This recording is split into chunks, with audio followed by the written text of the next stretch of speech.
Largimi i trurit është fenomen i cili po na ndjek me vite të tëra. Janë me qindra të diplomuar që janë larguar nga Kosova viteve të fundit. Niveli i dobët i shkollimit, pagat e ulta dhe metodat korruptuese për punësim përbëjnë motivin kryesor të rinjve për ta braktisur vendin. Kjo sipas doktoreshës Vjollca Kqiku do e lënë Kosovën me mungesa kuadrësh profesionale. Sa i përket fenomenit, kisha me thonë që është një fenomen mjaft negativ, pasojat të cilit ne kemi pa shumë shpejt. Ky fenomen lidhet drejt për drejt me qytetarët e Kosovës dhe me sistemin. Ky fenomen mundet me na sjellë te një ulje e aktivitetit, një ulje e efikasitetit në sektorin publik dhe në sektorin privat.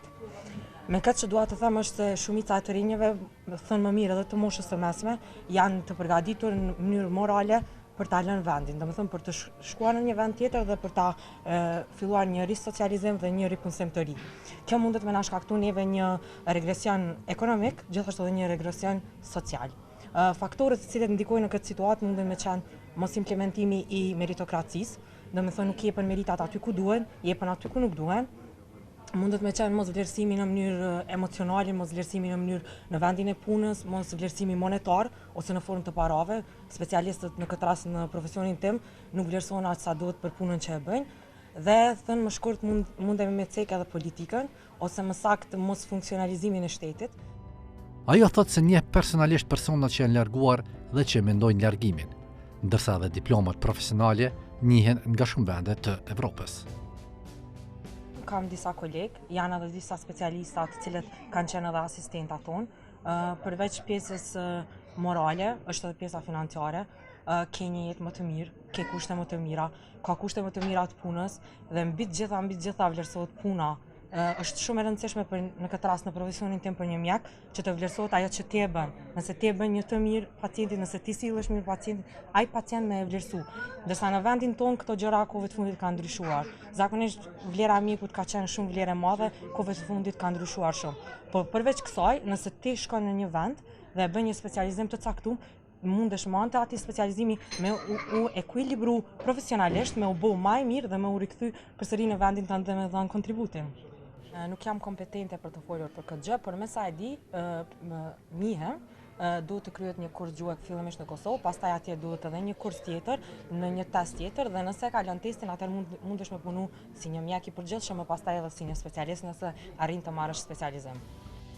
Sipas saj, faza e adaptimit për secilin që largohet ka sfida të mëdha.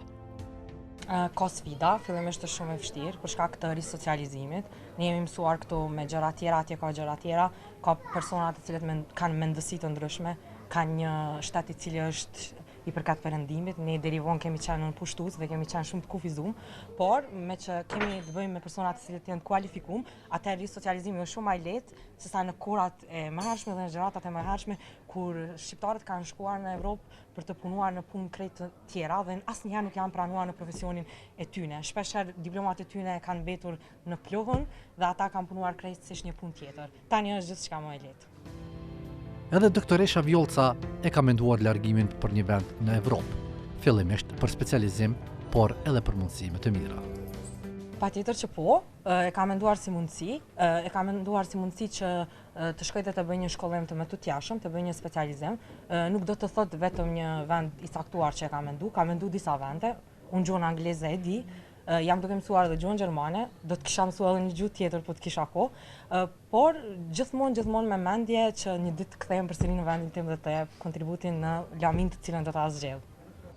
Largimin nga Kosova nuk e përbëjnë vetëm kategoria mjekëve, por edhe fushave të ndryshme, që kanë rëndësi për ekonominë dhe shoqërinë tonë.